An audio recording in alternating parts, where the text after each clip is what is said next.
Eu gostaria de dizer a Luiz Fernando Mendonça, é,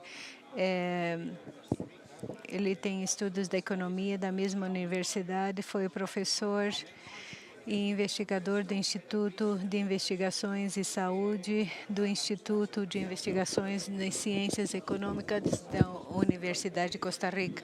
Atualmente, ele é assessor do Parlamento de Costa Rica. Foi deputado no período constitucional de 2010 e 2014 e presidente do Parlamento de Costa Rica no período de 2014. Ocupou a presidência do Fórum de Presidentes Legislativos de Centro-América e da República Dominicana e tem uma profunda afinidade com as manifestações folclóricas e participação da fundação de vários grupos folclóricos do país. Também nós temos César Jauregui.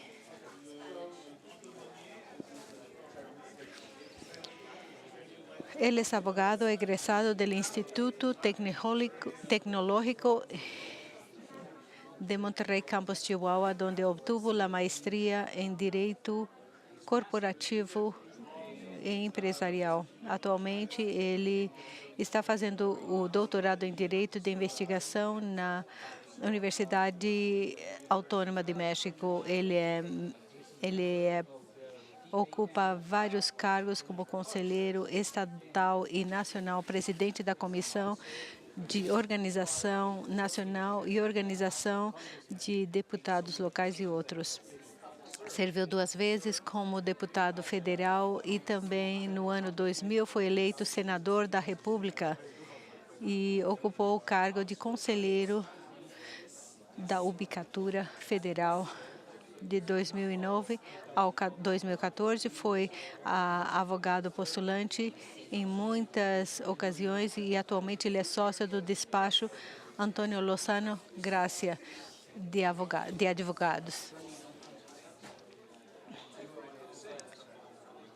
E também nós temos o Luiz Fernando Moran Nunes, que é diretor moral do patrimônio imobiliário e ele se formou da Universidade dos Estudos das Leis da Universidade das Américas de Puebla e teve postos importantes no governo do México e etc.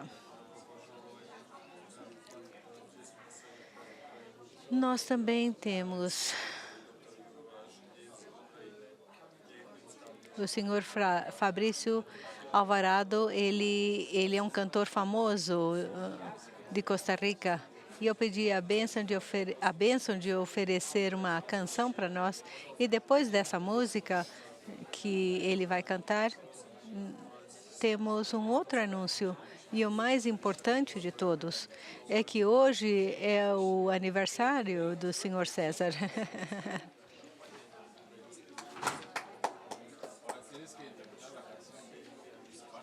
E depois da canção de Fabrício, nós gostaríamos de aproveitar e cantar as Manhanitas.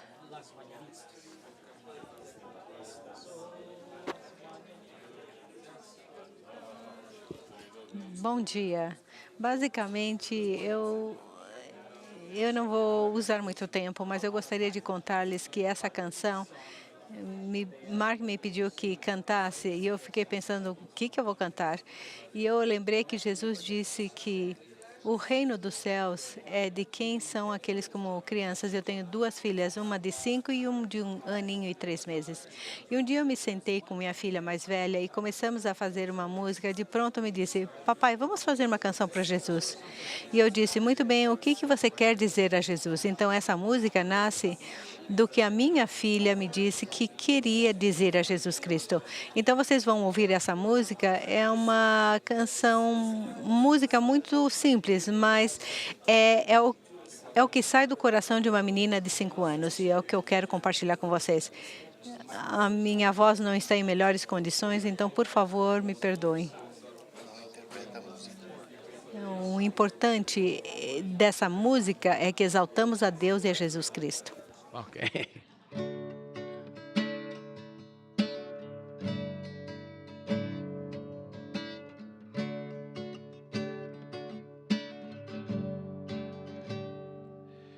Jesús, te amo con todo mi corazón. Te necesito, llena mi vida. Jesús, Jesús, te amo con todo mi corazón.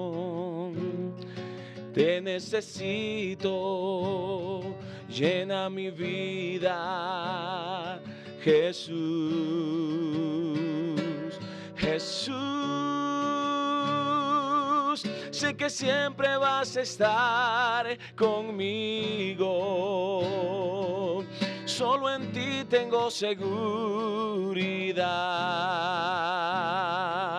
Solo en ti yo siempre tengo paz. Jesús, Jesús, sé que siempre vas a estar conmigo. Solo en ti tengo seguridad. Solo en ti yo siempre tengo paz. Jesús, Jesús, te amo con todo mi corazón. Te necesito, llena mi vida. Jesús, Jesús, te amo con todo mi corazón. Te necesito, llena mi vida. Jesús, Jesús, sé que siempre vas a estar conmigo. Solo en ti tengo seguridad. Solo en ti yo siempre tengo paz. Jesús, Jesús, sé que siempre vas a estar conmigo. Solo en ti tengo seguridad. Solo en ti yo siempre tengo paz. Jesús, Jesús.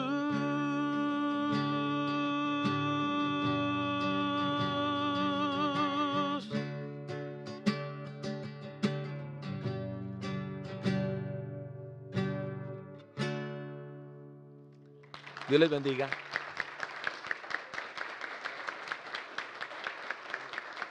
¿Alguien va a cantar la mañanita?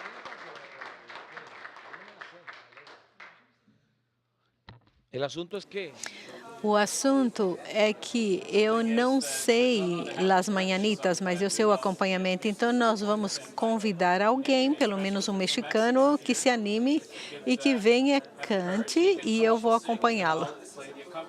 Ou entre todos, venham todos vocês, então. Todos os mexicanos venham.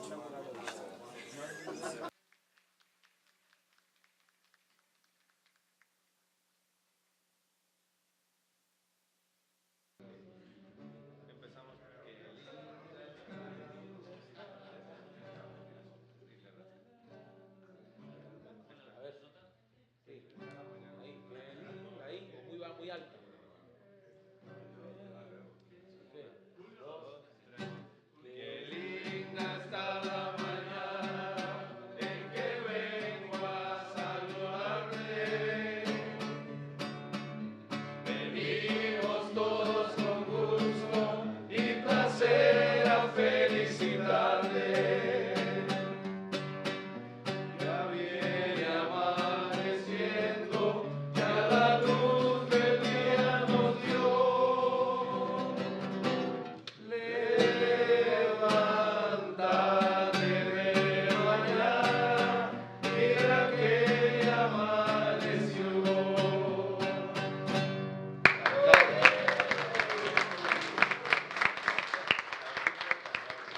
Adelante, gracias.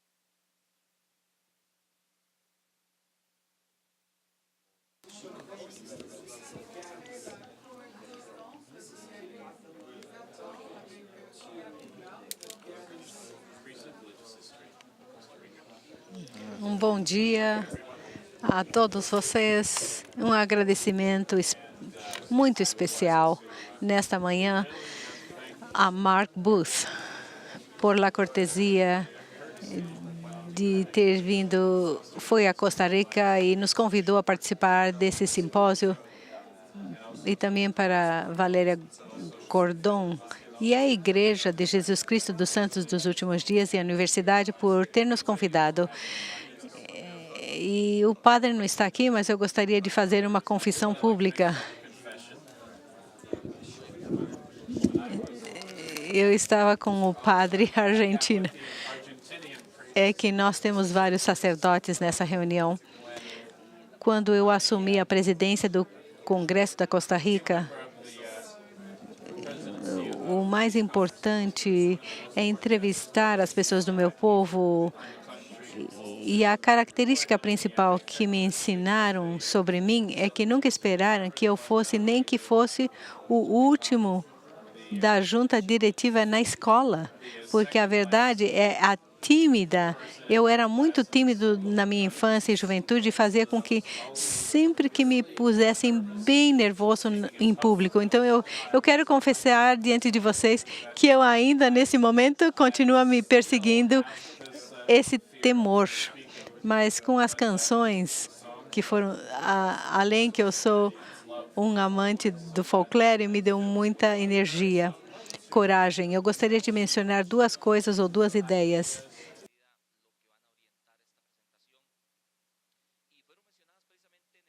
Mencionados no ato inaugural, da parte de uns participantes africanos que diziam como contribui a liberdade religiosa à estabilidade social.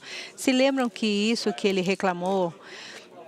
Então, o que podemos fazer para continuar promovendo a liberdade religiosa? O que eu gostaria de dizer é que dos 4 ou 5 pontos que hoje vou desenvolver, nada tem a ver com a explicação um pouquinho mais ampla do que foi feito ontem por parte da exposição do povo de Costa Rica sobre as razões da confidencialidade do Estado da Costa Rica.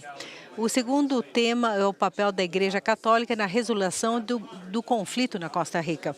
O terceiro passo que eu gostaria, pelo menos, passar rapidamente ou explicar, a avaliação da nova ordem da relação entre o corpo político e os valores emergentes, que tem valores distintos aos da Costa Rica, que no final é um marco que está neste momento, um marco que tem Costa Rica para discutir o projeto de lei da liberdade religiosa e do culto. Também gostaria de mencionar um pouquinho que está tendo, é muito importante no grupo católico e evangélicos, com o tema uns temas muito sensíveis na Costa Rica. E depois a ação da igreja nos conflitos sociais na América Central, gostaria de mencionar do que tem sido a participação da igreja, principalmente da Igreja Católica, e que como a religião tem sido durante esses conflitos sociais.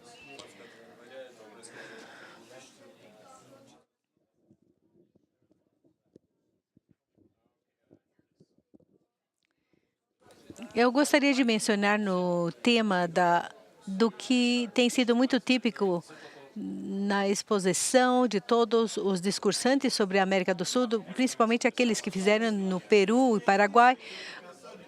A nossa história é similar da época da colônia. Na Costa Rica, a tolerância religiosa é uma característica profunda. Mais de 80 religiões, produtos de imigração de todos os continentes. Essa afirmação poderia ser um pouco contraditória com aquilo que nós falávamos ontem dos conflitos que têm sido, mas eu quero dizer que nós não temos essa contradição. O povo de Costa Rica, na sua grande maioria, 95% do povo costarricense, é tolerante no tema da religião. O vínculo da igreja e da sociedade, perdão, eu gostaria de dizer que esse tema da tolerância não foi sempre assim. Na época da colônia, na chegada dos conquistadores espanhóis, se estabeleceu, como em todo o resto da América Latina, uma denominação homogênea da sociedade indígena. A religião católica era a que dominava e punha a pauta. O vínculo da religiosa e sociedade constituir-se, os religiosos se constituem na sociedade, como nós, os sacerdotes, eles serviam como médicos, enfermeiros, médicos, professores, e eram tudo na sociedade. Mas quando houve a independência, no caso da América Central, que foi a independência de todo a América Central em 1821, a Igreja Católica queria perpetuar os privilégios, mas o surgimento do liberalismo debilitou seu poder, pelo que se inicia o processo tentando recuperar algum poder que caracterizava nesse momento a introdução desses princípios de liberalismo, que traziam, principalmente os jovens que estudavam na Europa, tinham uma tremenda dúvida sobre as religiões tradicionais, a homogeneidade que traziam se manifestou no âmbito constitucional, da parte jurídica, e com algumas variações no tempo, e até o dia de hoje o caráter confessional da Igreja Católica na Costa Rica se mantém. E ontem se mencionou que o artigo 75 do artigo de Costa Rica diz que a Igreja Católica Romana é a do Estado, o qual contribui a manter-se sem impedir que o livre exercício de outros cultos que não se oponham à moralidade e aos bons costumes. O cristianismo possui maior número de seguidores em Costa Rica, de 6 a 7 pessoas são católicos.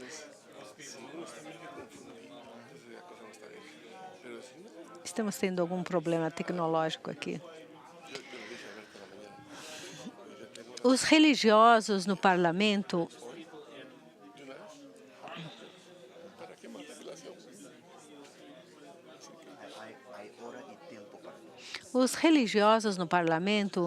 de Costa Rica, na década dos 90, os partidos políticos com afinidade e afiliação religiosa tiveram uma participação muito importante, principalmente do partido político evangélicos. Atualmente, 3 partidos políticos, Renovação, é o partido que representa o deputado Alvarado, e Cristiana, tem deputados participando no Parlamento de Costa Rica. Em 89, vieram participando um deputado, e atualmente no Parlamento tem participação de 4 deputados. Mas, além disso, temos que somar que no Parlamento costarricense tem um partido político que conseguiu incorporar a 2 ex-sacerdotes católicos, e é precisamente um partido de esquerda. E o governo da República atual iniciou a sua administração com um ministro da presidência, um obispo luterano, e no outro, um dos principais do Instituto de Governo, tem também um outro sacerdote católico. Logicamente, isto apresenta uma perspectiva diferente daquilo que havia sido a participação das igrejas distintas costarricenses. Agora, antes de entrar com o segundo tema, que é o tema da participação da igreja nos diferentes conflitos sociais, eu gostaria de mencionar que Costa Rica tem sido um país que, através do tempo, teve uma tradição longa de estabilidade social. E tradição foi colocada numa lei resolução de alternativas de conflitos. Para mencionar, dois exemplos rapidamente vou mencionar. Exemplos no qual a igreja tem participado aberta e fortemente no conflito, de alguns conflitos, eu digo, em Costa Rica. No ano 2000, se viu a aprovação de um projeto de lei que pretendia o melhoramento dos serviços públicos de eletricidade e telecomunicações. O objetivo era abrir a inversão privada aos mercados de energia e telecomunicação. Isso provocou efetivamente que se desse uma mobilização social grande, com as consequências que poderiam. Imaginem a foto que se expõe. Houve um levantamento da população e, efetivamente, a Igreja Católica ela se envolveu rapidamente e fez com que se apresentasse ou se criar uma comissão facilitadora e com a participação da Igreja Católica, houveram outros grupos que conseguiram resolver-se essa situação. Esse é um exemplo muito claro na qual a religião e o Estado intervêm diretamente em um conflito social. Outros dos conflitos foi um que se deu e é muito interessante e teve muita ressonância internacionalmente a discussão a respeito do Tratado de Livre Comércio com os Estados Unidos, na qual a Igreja Católica tomou uma posição interessante. Alguns pastores em contra e outros a favor. A Igreja Católica perdeu a neutralidade que tradicionalmente apresentava nos conflitos. Então, o governo da República resolveu dar uma lei que foi aprovada antes de referendo em esse Tratado de Livre Comércio, propôs em consulta popular para que, através de um referendo, pudesse aprovar ou decidir-se qual era o futuro desse projeto de lei. A Igreja Católica também, como havia perdido a sua legitimidade, os bispos fizeram chamar a cidadania para que participara ampliamente no referendo e a Igreja Católica se afasta com a sua opinião e faz um chamado para a cidadania para que eles participem nessa decisão. Com respeito ao contexto no qual se encontra atualmente o nosso país e que tem a ver com a nova relação de cidadania, política e religião, quero dizer que alguns dos temas que hoje estão sendo discutidos abertamente e que começou a dar algumas mostras do distanciamento em que a Igreja e os outros grupos, e inclusive o mesmo poder político, são temas que alguns deles já estão no parlamento, como na sociedade de convivência, o tema da fertilização in vitro, que Costa Rica é um dos poucos países no mundo que não tem essa legislação, na qual havia uma discussão ampla sobre esse tema e a investigação entre a liberdade religiosa e aborto e a educação sexual. Talvez um tema que me parece mais importante sobre o que tem sido a tolerância na Costa Rica, e eu mencionarei em pouco minuto um caso extraordinário que se deu 1 ano e meio a 2 anos atrás, na qual o dia de agosto nós celebramos uma festa muito importante, que é a festa da aceleração da Virgem de Los Angeles, que é a patrona. É a festa católica mais importante de Costa Rica, onde se concentra 1 milhão de pessoas que caminham até a Basílica de Los Angeles. E em agosto se celebra, no qual os ministros do governo eles estão, e a hierarquia da Igreja Católica também. Nesse dia, faz 2 anos, a Igreja Católica pediu aos presidentes dos poderes supremos a fazer uma declaração de confissão de fé. E o que pretendiam eram 2 coisas. Essa leitura, o ato principal, 2 coisas. O primeiro, Pedir perdão a Deus por os atos que nós tínhamos tomados, eu era presidente do parlamento, pedir perdão pelos atos que afetavam a sociedade negativamente e pôr na mão de Deus todas as decisões que estávamos tomando. Por essa decisão, por esse ato, nós fomos enviados aos tribunais de justiça num recurso de amparo e passamos muitas horas com os advogados tentando defender-nos de um representante de um grupo minoritário que chamavam de heterofobia por aqueles que professam algum tipo de fé. Na América Central, estamos acabando com o nosso tempo. A Igreja Católica, ela teve um papel muito relevante no conflito da América Central, como nós mencionamos, ou se é mencionado em muitas, como Honduras, Panamá e El Salvador, nos conflitos sociais em 1970 e 80, eles mancharam com seu sangue os pastores, o tema na Guerra da América Central, na qual participaram abertamente os pastores, tratando de resolver os conflitos e políticos centro-americanos. Isso tem sido a participação da igreja, principalmente a Igreja Católica, no caso de Costa Rica, e eu acho que nessa maneira se responde como efetivamente a pergunta original que se foi feita no dia da inauguração desse simpósio, de como a religião pode resolver os conflitos que se alastram na sociedade. E por isso eu falo, muito obrigada.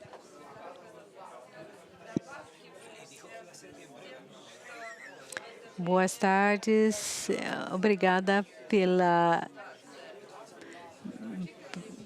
congratulações. No caso do México, falar da religião é um processo natural, porque sempre o povo foi muito devotado e fervoroso desde a época hispana. Sempre existia essa fé nos crentes e 500 antes de lideração asteca,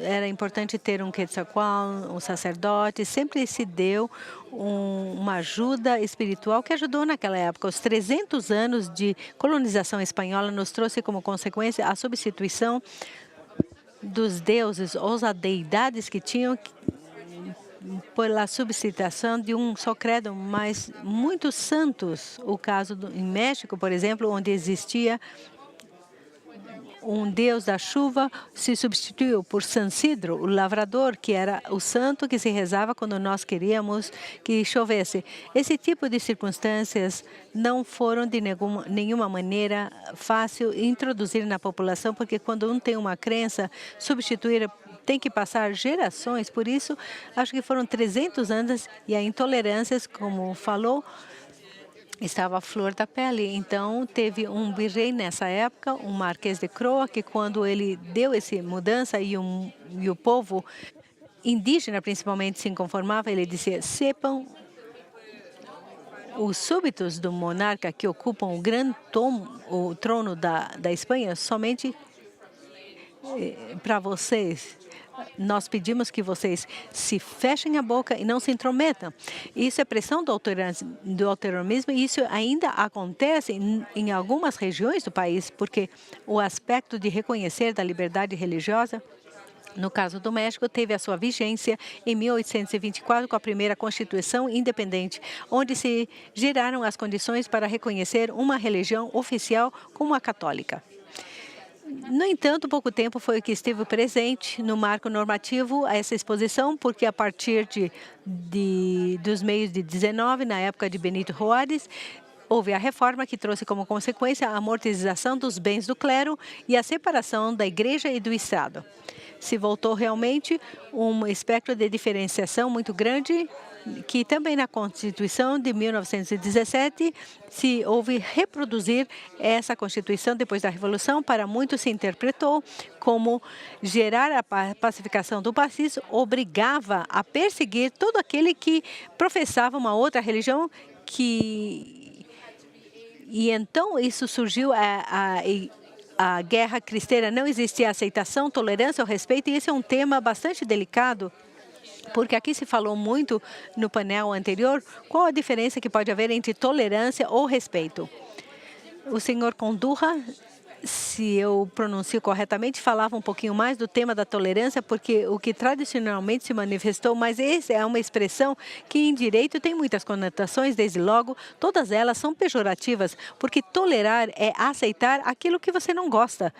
Por isso que em Nova York, quando se estabeleceu o programa anticrime, se disse programa Zero Tolerância.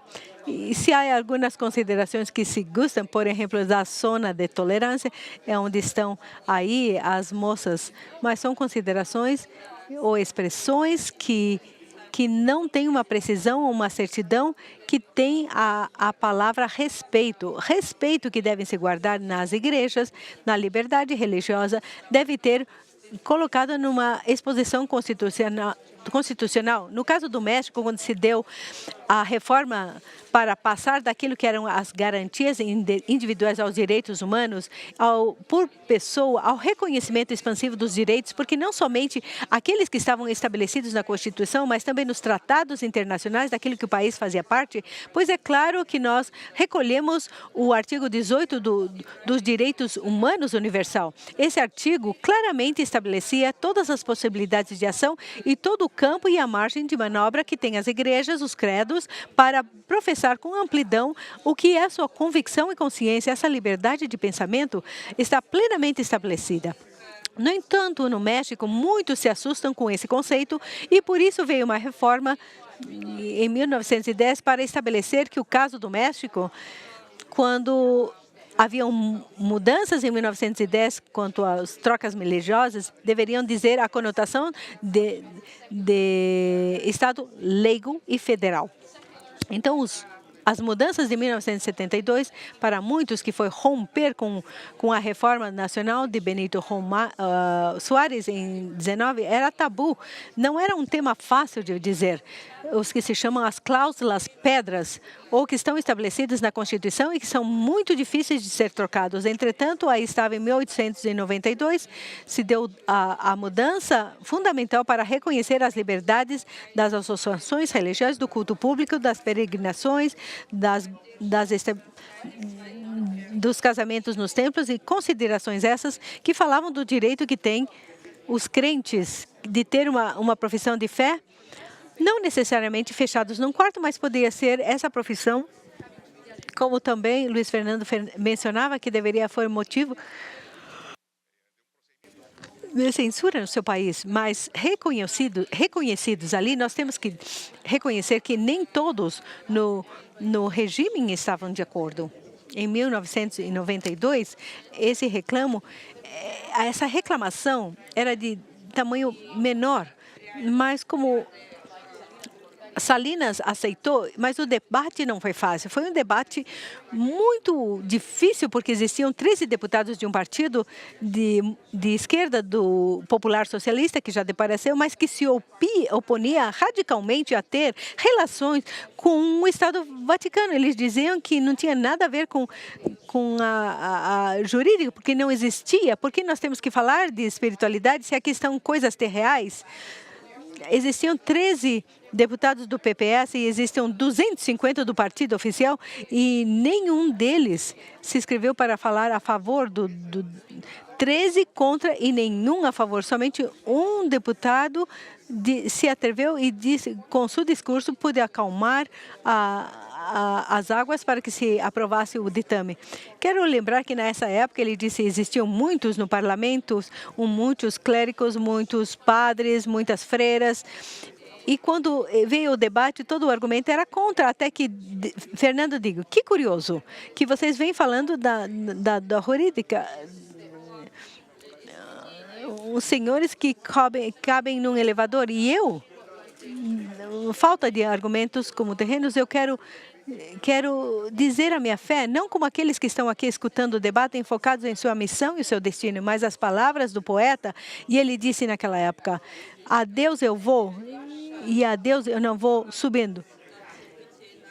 Se vai de luz e de sombras eu sou, eu quero dar-me aos dois. Quero deixar em voz robusta e nessa semente daquilo que eu tenho de arcila e disso que tenho de Deus. Aí se acabou o debate. Aí se aceitou a relação de vínculo com as religiões, com as igrejas, e se deu amplidão. Mas, contudo, essa amplidão não teve o fundamento, porque uma lei sem convicção passa o mesmo que aconteceu com a Constituição de Weimar, que se estabelecia na Alemanha uma Constituição modelo, uma república que não tinha republicanos. E aqui passava o mesmo, uma Constituição que reconhecia direitos, mas não se exercia esses direitos. E ao não exercer, as funções são atrofiadas, e é isso que lamentavelmente aconteceu, apesar do progresso que aconteceu nessas matérias. O que converte que as expressões dos âmbitos da igreja sejam muito limitadas pelo temor que tem a perseguição jurídica do Estado, pelas demandas que cada vez que um membro da igreja intervém, se pronunciam, quando se um pudesse autolimitar-se ou disfarçar-se ou botar uma maquiagem. E isso é indigno, porque não permite que se dê a liberdade. E não temos que esquecer que dignidade, na sua acepção primária, vem de deidade. Se é digno na medida que nós nos semelhamos a Deus, qualquer profissão que nós tenhamos, se é indigno, se um se afasta dessa razão de ser, então quando um não se manifesta, quando um não se expressa, é claro que não está cumprindo com o mandato de deidade ou dignidade que todos nós temos. E isso aconteceu, que não houve casos nas perseguições religiosas. Em México se deu a matança de 40, mataram 76 rapazes. E houve uma corrupção de primeiro nível. Mas a igreja permanece à margem, como se não houvesse um critério, uma convicção própria. E essa liberdade de expressão tem que ser manifestada, porque quando nós não se participa por negligência, por medo, sempre existe uma reprovação e censura, porque castigo recebe que aquele que tem a oportunidade de fazer bem não faz, aquele que com maldoso que ele já sabe como atuar. De fato, temos que lembrar que ninguém sabe o nome daqueles que pregaram Cristo na cruz. Ninguém se lembra o nome aqueles que prestaram testemunho contra ele. Muito poucos conhecem o nome dos juízes que o censuraram, mas todos têm em claro o nome do personagem diligente, medroso, que podendo fazer o bem, preferiu lavar as mãos. E por isso, ainda os 1000 anos de instância aparecem no crédito dos católicos, que é Pôncio Pilatos. Esse tipo de situação é que muitas vezes nós passamos. Acabamos de conhecer de uma matança em Oregon, e nós sabemos que Chris Herman, que se chamava essa pessoa, que matou professores e estudantes, e perguntava antes de assassiná-los: você é cristão? Sim. E se dizia que sim, ele dava um tiro na cabeça. E se dizia que não, dava um tiro ou deixava feridos, né? Essa situação, ninguém questionou, ninguém o apontou, ninguém falou. Mas para mim, me parece que nesses términos, tendo a liberdade, hoje, a igreja tem que ter um papel mais preponderante. Não quero com isso dizer ao ecumenismo, nem falar de atos de diálogo internacional que está acontecendo nas conferências latino-americanas, por exemplo, o Observatório, o Fórum 18, e todos aqueles que estão participando desse tema. Mas tem que existir uma unidade, porque diante da unidade, os governos que devem servir aos cidadãos estão tomando atribuição que não corresponde a eles. Disse a seção 134... de Doutrina e Convênios daqui da Igreja de Jesus Cristo dos Santos dos Últimos Dias, que eu tomei aqui da igreja, que os governos se instituem para o benefício do homem. No entanto, nossos povos, no caso dos latino-americanos e México, nós temos governos fortes e sociedades débeis. E isso não deve ser os direitos e a participação que uma sociedade decidida e forte requer. Não somente a participação das famílias e dos pais que educam, mas também das igrejas, que têm que ter esses âmbitos de participação, porque eles parecem um conglomerado de opiniões públicas que devem incitar. Afastar-se fez com que outros imponham suas condições. Sucedeu em caso do México, mais que todos questionamos, como o aborto. Recentemente acaba de acontecer uma jurisprudência, onde se estabelecem, por 6 votos contra 5, permitir entre homossexuais. Não obstante, não está reconhecido nas constituições e na lei. E para muitos, isso deve se impor-se nas autoridades legislativas, nos parlamentos dos estados, devem trocar as suas constituições para assimilar essa nova posição. Muito curioso, em Chihuahua, de onde o senador Jeff Jones, sucedeu que houve uma manifestação religiosa de todas as igrejas e se opuseram e o governador não teve não que voltar atrás com a sua exposição e tiveram muitas exposições que a jurisprudência obriga a jurisdição, mas os representantes, os parlamentares tiveram convicção e vontade de fazer o que a maioria e a sua crença decidiu. E não se estabeleceu. Claro que se alguém se inconformar, poderia ter um amparo e se dar ao seu registro homossexual, mas não se deu porque houve uma participação. Ontem nós lembramos dos casos que o professor Alfonso não comentava, muito interessante, onde com exceção vieram dadas as participações num caso muito concreto da obsessão de concreto mas deveria existir a norma, não a exceção, porque hoje nós vemos, por exemplo, Alabama se escolheu em 1961 para os juízes para não permitir, mas é uma exposição de 1961 que estava dirigido para não permitir os casamentos que eram interraciais. Então, adequar a realidade é uma responsabilidade e uma determinação necessária que deve ser tomada, principalmente quando existe a crença que nós estamos no correto, porque nós temos a exposição do mandato e dignidade para fazê-lo. Isso tem que ser feito com muito equilíbrio, porque ser idealistas implica ter os pés na terra. É aquele que tem os pés na terra, o idealista, mas que tem os olhos e as janelas da alma para um conhecimento superior a todo o cúmulo de experiências, mas que, ao mesmo tempo, tem um sistema de valores que subordina aquilo que é frívolo, aquilo que é verdadeiro e que é justo. Sendo idealistas, sendo realistas, nós temos que buscar esse equilíbrio onde não somente o clericalismo, que é imposição sobre o Estado, mas também o totalitarismo que impõe as posições do governo sobre o cidadão. Deve existir esse equilíbrio e para isso se requer verdadeiramente pessoas decididas que, com inteligência, tentam assumir a responsabilidade desde o mais alto cargo, ou elevados do poder, até o cidadão que expressa com amplidão a sua voz, que hoje, seguramente, como esse fórum, é escutado com muita expansão. Muito obrigada.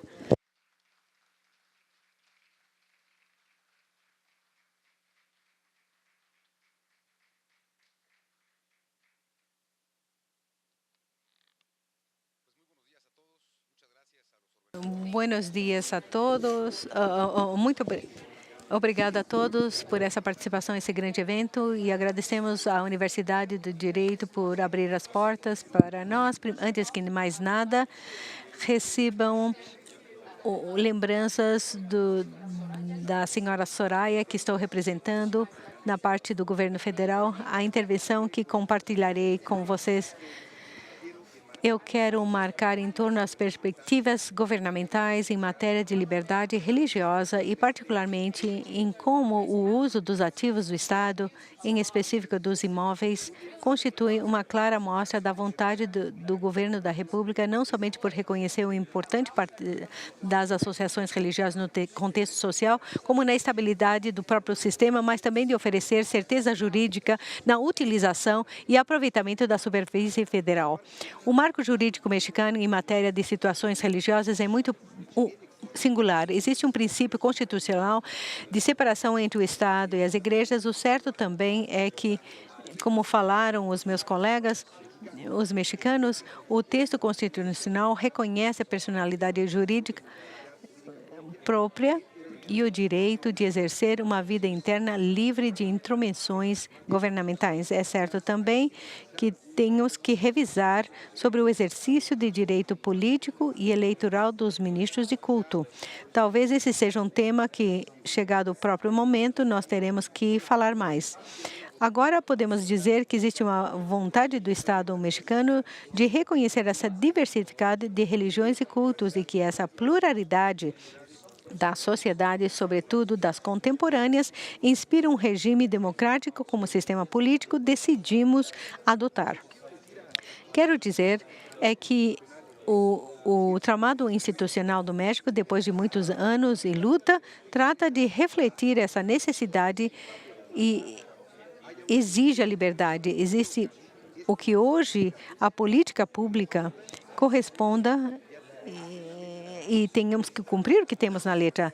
Deixa eu falar brevemente aquilo que eu estou representando no dia de hoje para oferecer uma perspectiva clara nas minhas argumentações. No Instituto de Argumentação e de Bens Nacionais, o INDAB, é um órgão concentrado numa Secretaria de Estado de função pública que, em que outras atribuições, administra e regulariza a propriedade imobiliária federal. Hoje, o sistema imobiliário federal, 105 imóveis distribuídos no país, nos quais mais da metade, 63 mil, são utilizados por associações religiosas em assunto público. Em matéria de imóveis usados para esses fins, temos um antes e o depois. A reforma constitucional em 1992 produz, in iure, uma nacionalização dos imóveis que têm sido utilizados para fins religiosos. Isso quer dizer que, no fim, os imóveis não mudariam o uso, mas os imóveis não seriam parte do patrimônio das associações religiosas, mas são parte do patrimônio da nação. Estamos frente a uma condição que teve como propósito oferecer um âmbito de proteção especial. Os imóveis propriedade federal, por disposição legal, são embargáveis, imprescritíveis. Esse âmbito de proteção garante que esses imóveis utilizados para esse propósito tenham a mesma proteção jurídica contra as invasões que aqueles utilizados para a prestação de usos públicos. Estamos frente a uma disposição legal que promove a libertação religiosa através do respeito e reconhecimento do culto público por meio da utilização de ativos do Estado com o objetivo de fortalecimento do tecido social através da religião. México, com mais de 112 milhões de habitantes, de acordo com o último censo, reconhece 8.314 associações religiosas registradas antes da governança e vocês podem compreender com esses dados o complexo que é para as autoridades mexicanas, mas também o interesse de cumprir um princípio igualitário entre todas elas. Isso é o que nós dizíamos.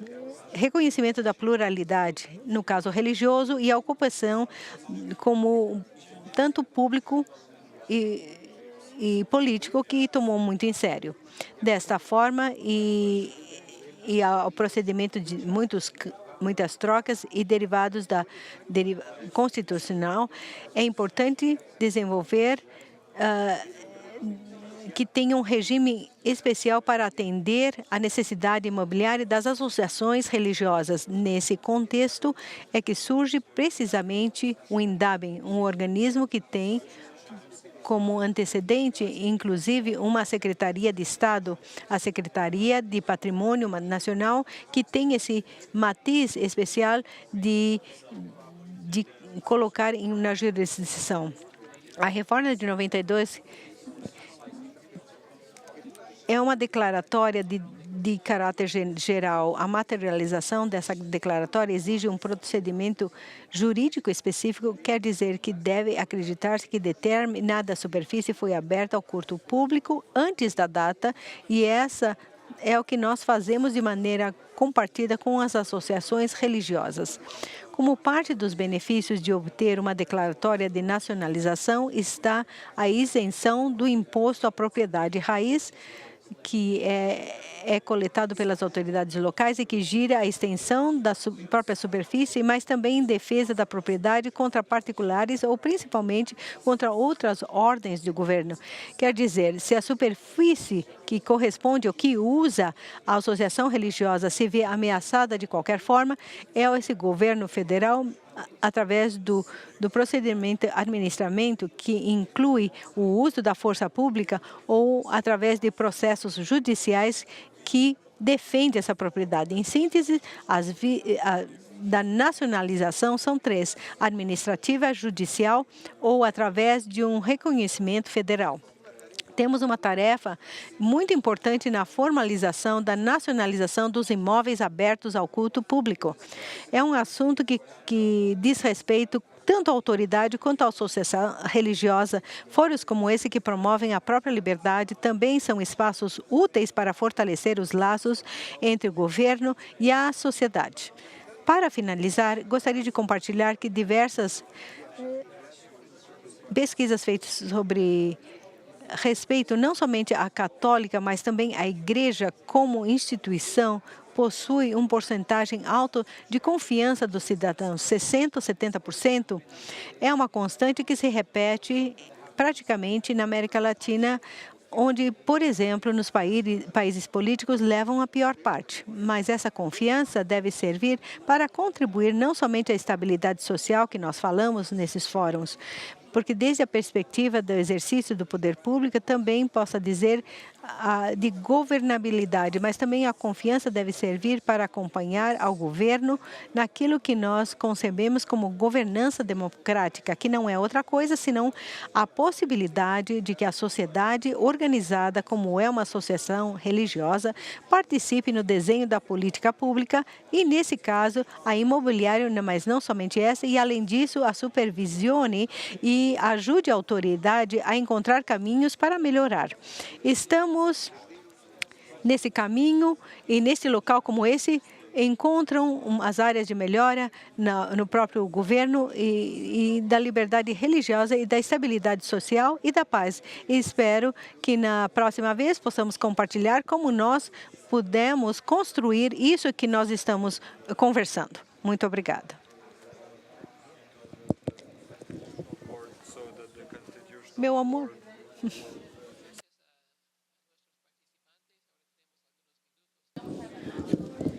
Graças a nossos participantes, nós temos algumas perguntas e respostas. Se você tem uma pergunta, fique em pé e use o microfone.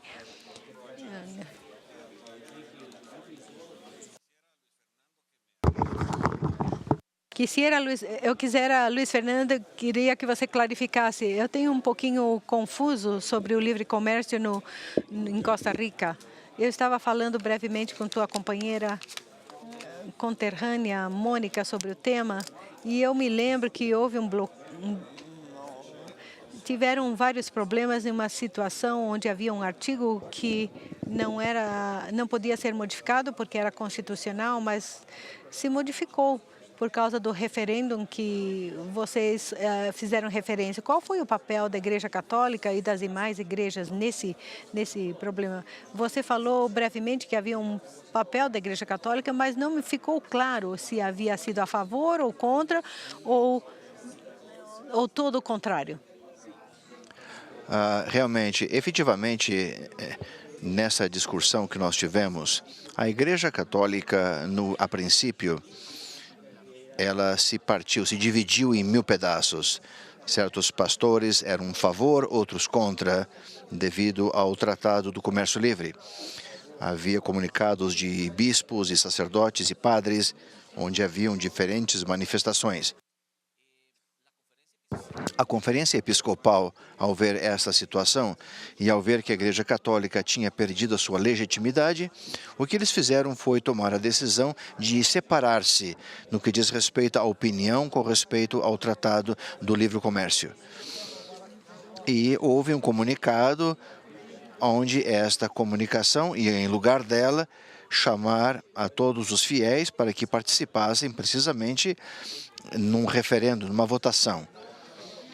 Mas o que aconteceu foi que houve uma participação diferente da tradicional à Igreja Católica. Todas as capelas, os templos e as catedrais era era de tomar e participar e não tomar parte da opinião dos certos pastores e padres. Uma pergunta para o senhor Nunes.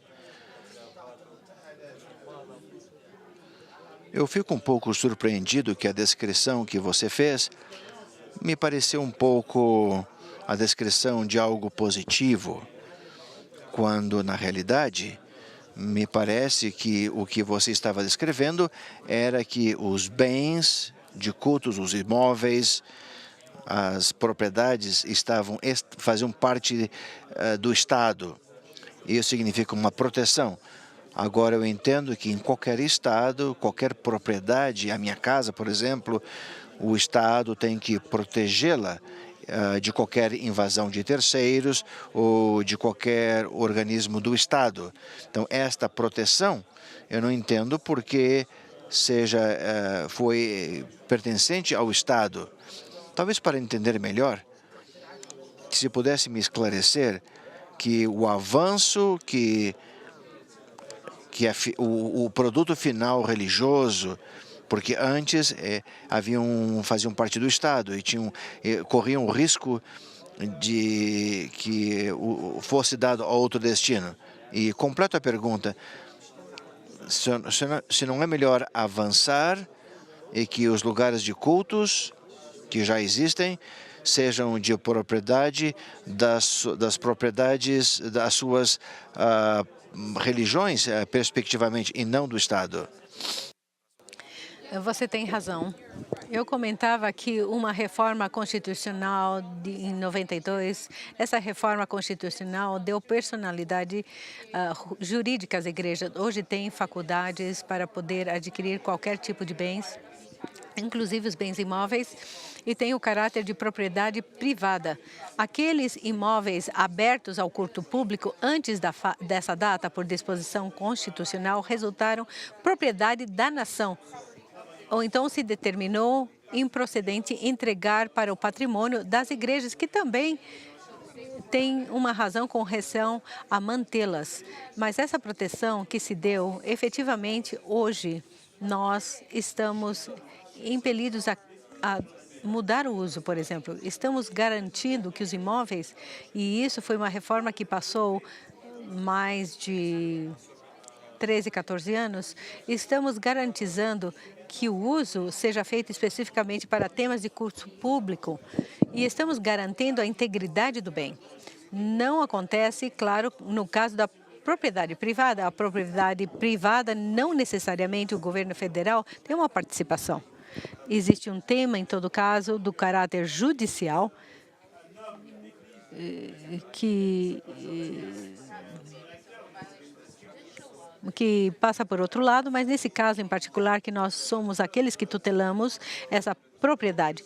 Eu acho que é um tema positivo dizer que as próprias igrejas têm certeza do uso do imóvel, têm certeza da proteção, se isenta do pago do imposto, por exemplo, o que não acontece com a propriedade privada, com aquela que compraram depois do ano de 1992, e por isso eu acredito que é um tema que vale a pena ressaltar.